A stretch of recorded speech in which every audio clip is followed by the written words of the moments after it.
আপনার ভালো দেখতে পারেন এরকম বহু লোক আছে না?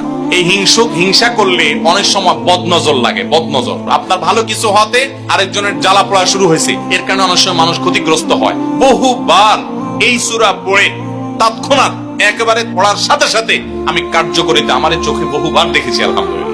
নবী সাল্লাল্লাহু আলাইহি ওয়াসাল্লাম এক সাহাবীকে বলেছেন, তুমি কি জানো আজকে রাতে যে দুইটা সূরা আমার প্রতি নাজিল হয়েছে, যে আয়াতগুলো নাজিল হয়েছে, এইরকম আয়াত কোরআনে আরেকটা নাজিল হয় নাই। আমার বাচ্চার কোনো অসুবিধা হলে মাঝে মধ্যে আমার মিসেস বলতেন যে একটু দোয়া পড়ে খুদাও তো। আমি আমার মিসেসকে সাথে সাথে বলি, কেন, তুমি দিলে কি সমস্যা? অনেক সময় বাচ্চাকে নিয়ে আসেন, হুজুর একটু তাকে দোয়া পড়ে ফু দিয়ে দেন, একটু পানি পড়ে দেন। আমরা কি দোয়া পড়ি আজকে সেটা আমি আপনাদের সামনে ফ্ল্যাশ করে দিলাম, জানিয়ে দিলাম। আপনার যদি কোনো বিপদ হয়, আজকে অনেক ভাই প্রশ্নে লিখেছেন, অনেক সময় মানুষ বলে, ভাই আমার বাচ্চাটার এই সমস্যা, আমার ওই ওয়াইফের এই সমস্যা, আমার স্বামীর এই সমস্যা, আমার এই সমস্যা।